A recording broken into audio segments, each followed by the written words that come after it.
6. You will hear a number of different recordings, and you will have to answer questions on what you hear. There will be time for you to read the instructions and questions, and you will have a chance to check your work. All the recordings will be played once only. The test is in 4 sections. At the end of the test, you will be given 10 minutes to transfer your answers to an answer sheet. Now turn to Section 1. Section 1. You will hear a conversation between an agent from City House Services and a customer who wants to have her house cleaned. First, you have some time to look at questions 1 to 4.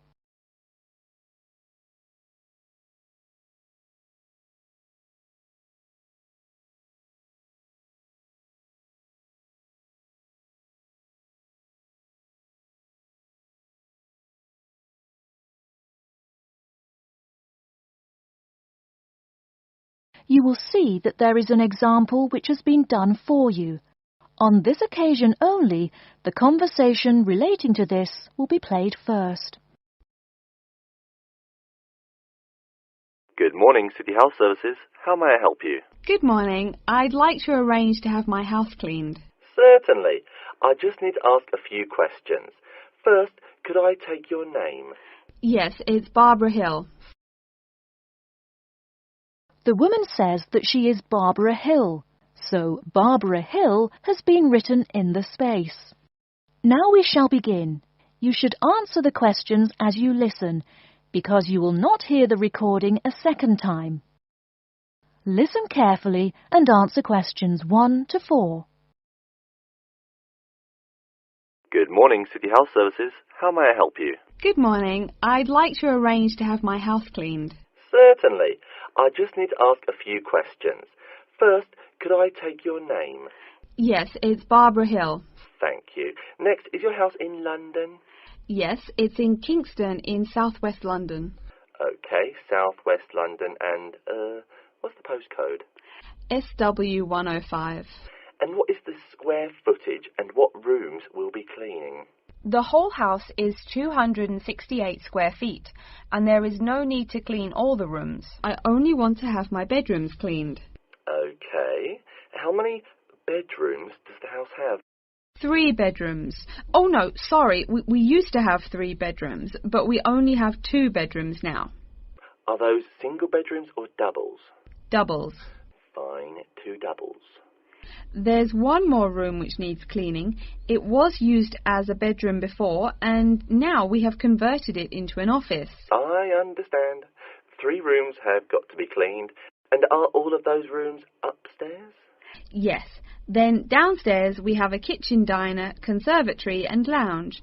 The kitchen diner is quite large and has the usual equipment: cooker with oven, refrigerator, cupboards and worktops. The conservatory has a lot of plants, but there's no need to take care of them. The lounge has a leather 3-piece suite and a large coffee table. Thank you. And do you keep any pets?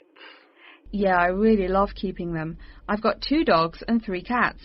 Okay, then if our staff come over to offer the service, please take your pets away. Have you looked at our service packages? Yes, I have one in front of me. Excellent. Before you hear the rest of the conversation, you have some time to look at questions 5 to 10.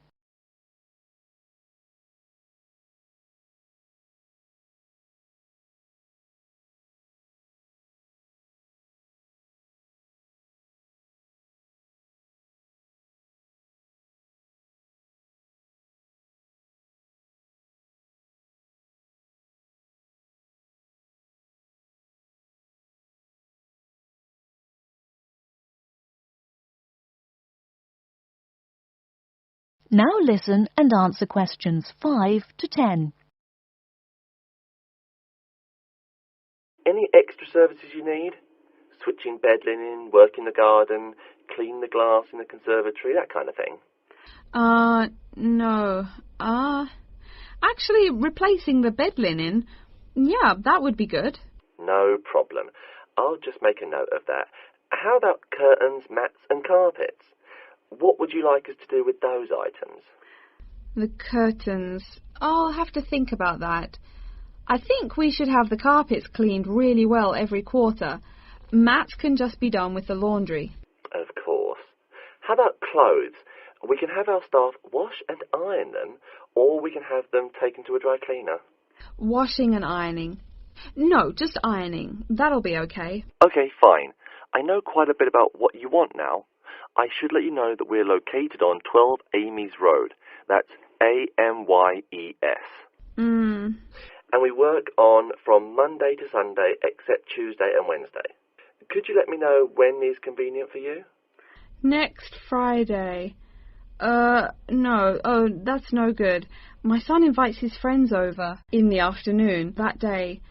Perhaps next Thursday or next Saturday? Let me check. Okay, next Thursday. When is it convenient for us to come over and provide the service? Is it okay if we come in the morning? Or we may come in the afternoon. It depends on your schedule. I'm okay with any time. Just give me a call to let me know you're coming before you arrive. Sure we will. By the way, how long will it take for the service? We usually work 1 to 3 hours for house cleaning, and the work will take 3 hours at most. And of course, if it takes more than 3 hours, you should pay extra for it. Fine. So, let me just do some calculations. That is the end of section 1. You now have half a minute to check your answers.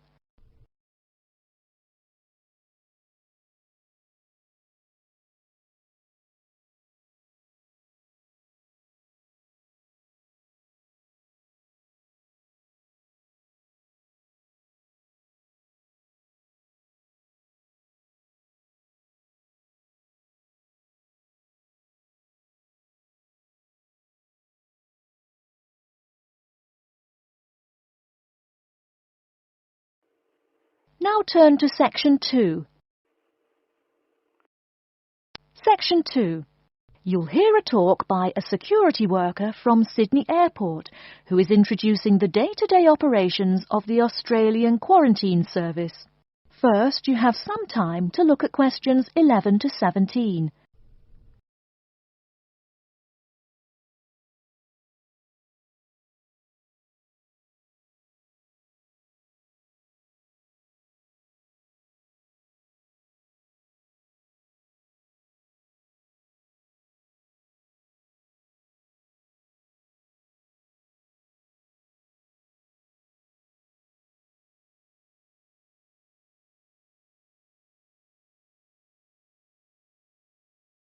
Now, listen carefully and answer questions 11 to 17.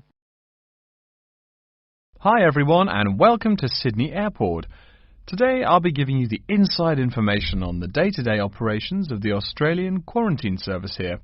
We hope to provide you with a better understanding of why such heavy security regulations are necessary by educating you on how we operate and why we do the things we do. We're not here to try to persuade you to fly through Sydney Airport, though we hope you'll find your experience relatively stress-free and comfortable. First things first, our personnel. Can anyone guess how many people work at Sydney Airport? We have 200 alone working in Terminal 2, so can you guess how many in the whole airport? I heard someone say 360. That's getting closer. What? Did someone say 2,000? That's way too high. Sydney Airport actually employs 440 people. A lot, right? And about half of those employees work in security-related matters. Moving on to our not-so-human employees, let's come and see our favourite pooch, Milton. Milton is our best drug-sniffing dog on the force. He's friendly to most people. You can even come pet him at the end of our tour. Burnouts, beware though. He'll find everything. Notice that even though there are so many of us around him, Milton stays quite calm. This is the precise reason he was chosen for the job. Dogs that are chosen are not predisposed to sniff out different narcotics. That's something we teach them already. So here's a part of the airport most people never notice, the cargo transport terminal.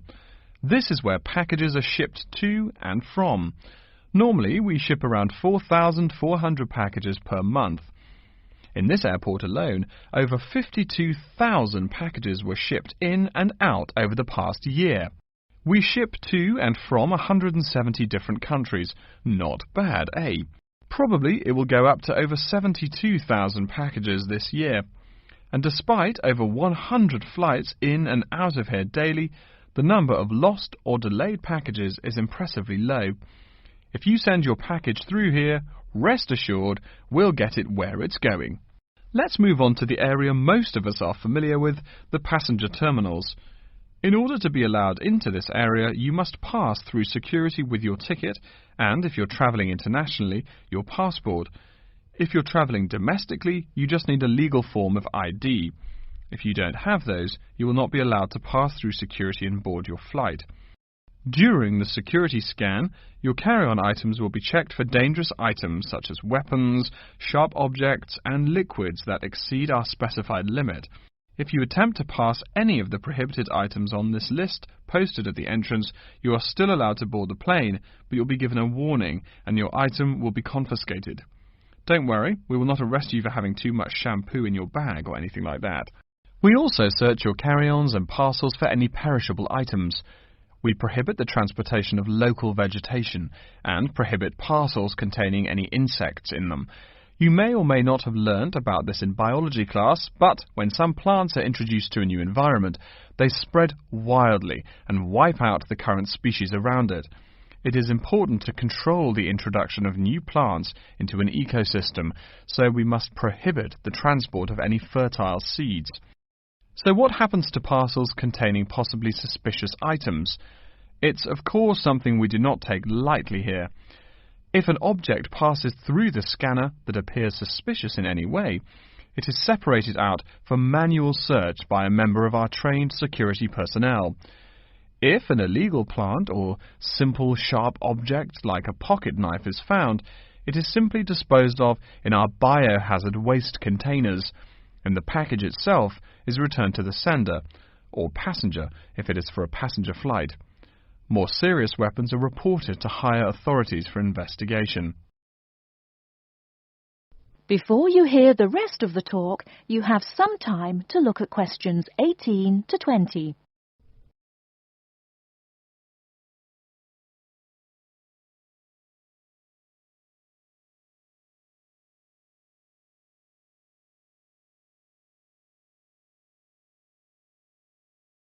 Now listen and answer questions 18 to 20. As far as parcel security, the material of the parcel is important. For shipped goods, the most common material used and the most widely accepted is paper. Make sure it is packed sturdy enough with no rips or tears. We've definitely had packages rip open before due to haphazard packing. A more common problem, though, is the package labels. When an item does not make it to the right place, this is the most common reason. The label may not be in the right place or marked clearly enough. If you're receiving any items from abroad that must be declared, please remember our guidelines in order to ensure the timely delivery of your item. Make sure it is packed correctly, and we ask that you notify customs between 2 and 10 days within the item's scheduled arrival date. OK, before we move on, are there any questions? That is the end of section 2. You now have half a minute to check your answers.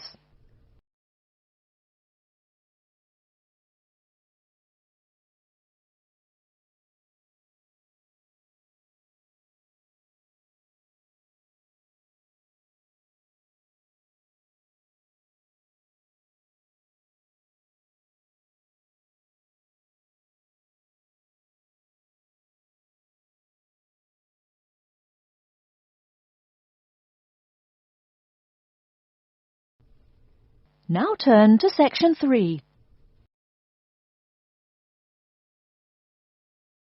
Section 3. You will hear a librarian called Adam Smith talking to the students about how to use the facilities in the library. First, you have some time to look at questions 21 to 26.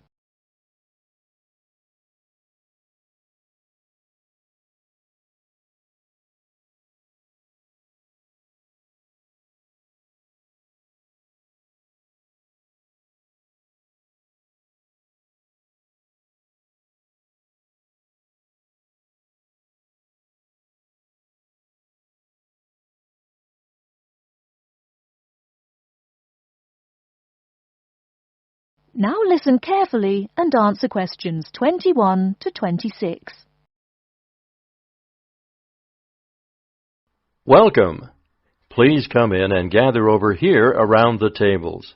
My name is Adam Smith, and I'm the librarian here.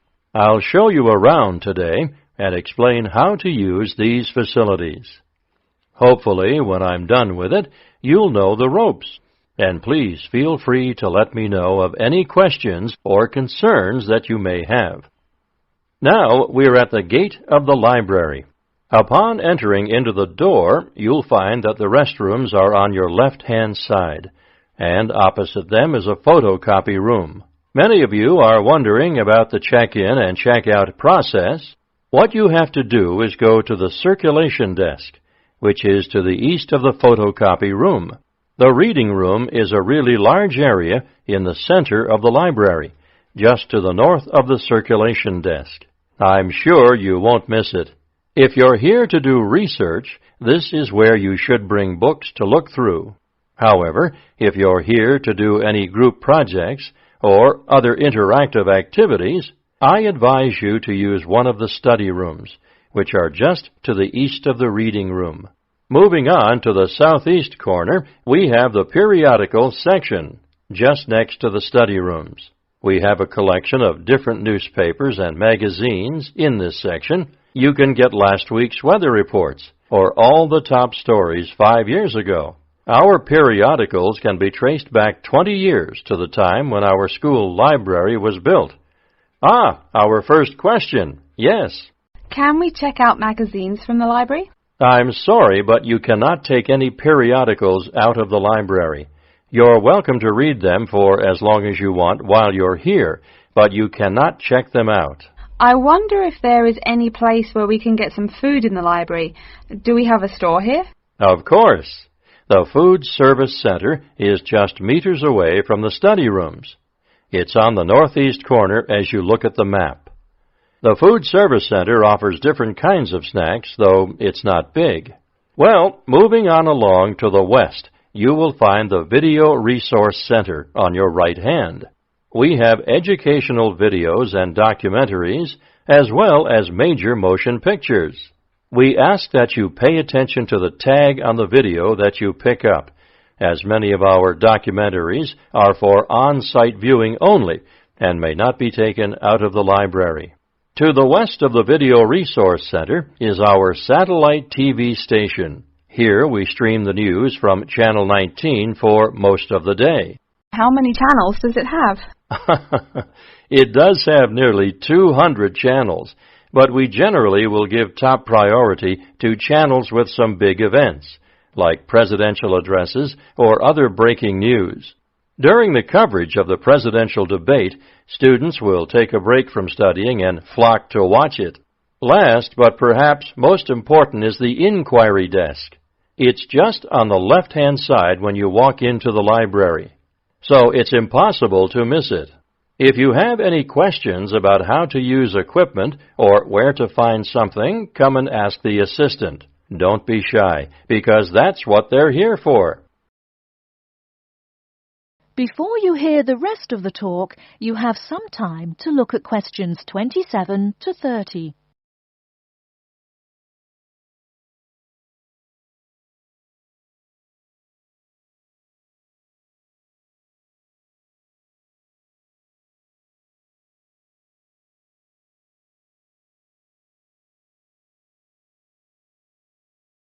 Now listen and answer questions 27 to 30. Speaking of questions, one of the questions we get asked is how to actually check out a book once a student has picked one out. If it's a fiction or non-fiction book, look for the pink and yellow checkout card inside the back cover of the book. You can also find information about the book on these cards, including its publishing date, genre, ISBN, and a log of dates it's been checked out before. Present this card to me or any library assistant, and we'll stamp it, and then the book can be kept for 3 weeks. You can find general information on a field of study by using one of our subject guides. We have them on paper here, but any of our computers will allow you to search within fields as well. What if the library doesn't have a resource we're looking for? Great question. I'm going to address that. Our library is a network with a number of other universities in the area. So if there is something you're looking for and it's available somewhere in the area, we'll be able to get it for you. However, there are universities which are not part of the network, so we do not share resources with them. If you want more information about the library and its resources, you'll find it in a labeled blue folder on my desk in the Enquiry section. Okay, so that's a lot of information all at once, and I don't expect you to remember it all. The most important thing is please be respectful of the staff, and if you need help with anything at all, come and ask me or one of the assistants. All right, any questions? That is the end of Section 3. You now have half a minute to check your answers.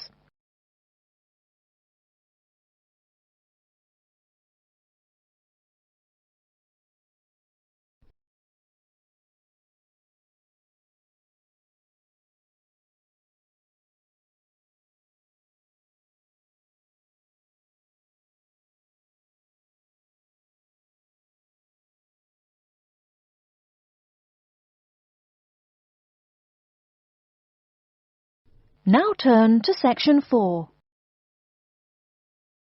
Section 4. You will hear a lecture about Crocodylus niloticus and its living habits. First, you have some time to look at questions 31 to 40.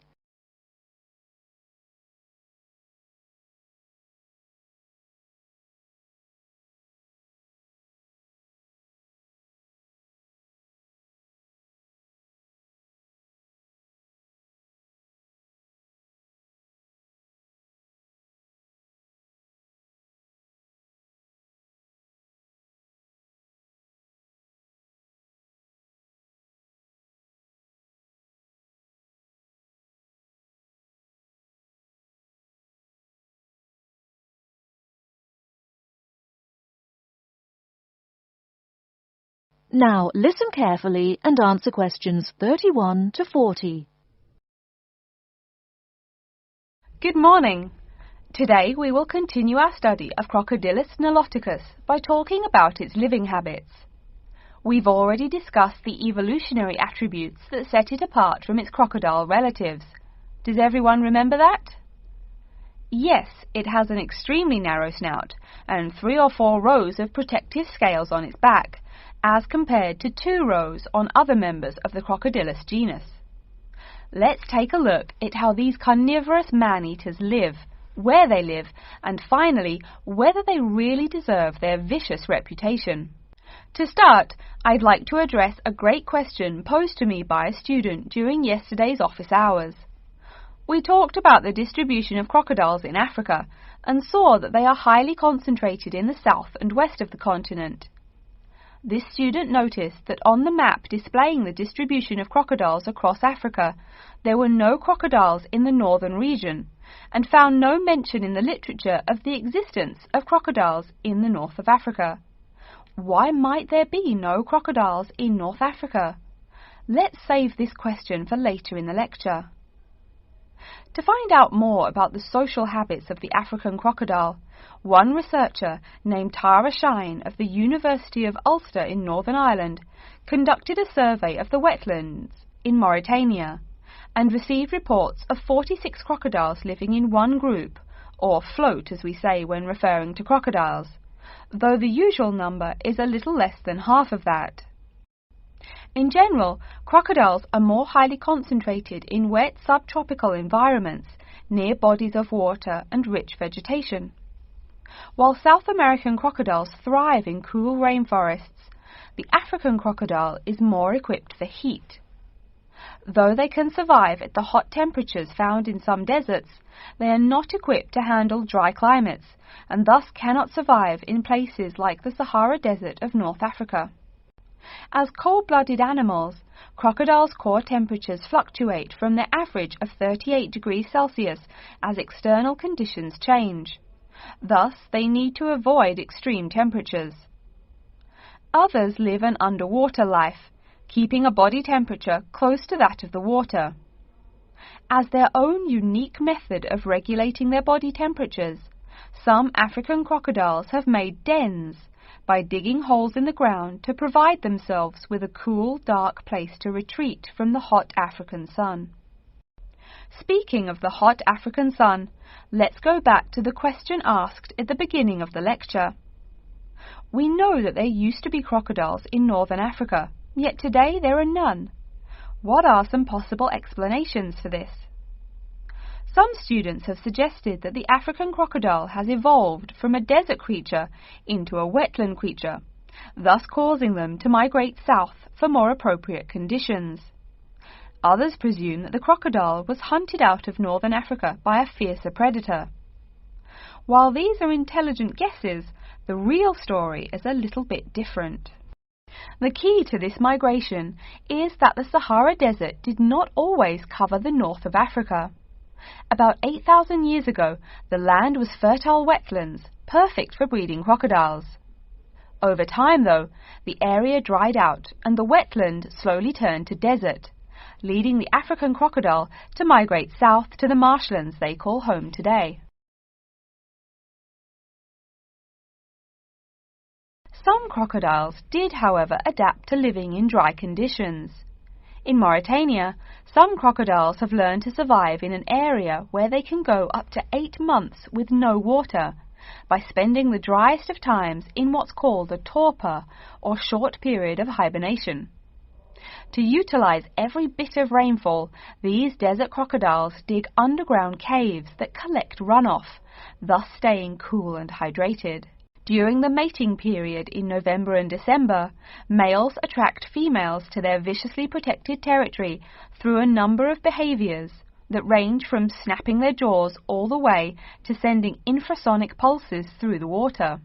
Afterwards, the female digs a hole up to 60 centimeters in depth to store the eggs for an 80-day incubation period.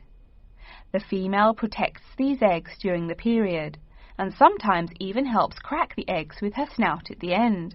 These teeth-gnashing carnivores are softer than we think. Although these vicious creatures have attacked humans on a few occasions, the residents are not afraid of them. In fact, they show a great deal of reverence towards these wondrous creatures. Some say that crocodiles bring water to their habitat, so if they leave, they will bring the water with them. Obviously, this is not true, but it demonstrates the admiration the inhabiting people have for crocodiles. Generally, crocodiles do not predate on humans. They attack when humans populate the crocodile's habitat, instilling fear and uneasiness in the crocs. Like any other species, crocodiles are known to attack when feeling fear. There's still a lot more to be discovered about the African crocodile. Researchers want to know more about the population size, how many crocodiles inhabit Africa in all, how they form separate floats, etc. There is still also much to learn about migration patterns and relations to other populations of crocodiles now found in other parts of the world. Next time, we'll examine a few specific case studies of crocodile populations in southern Africa. That is the end of section 4. You now have half a minute to check your answers.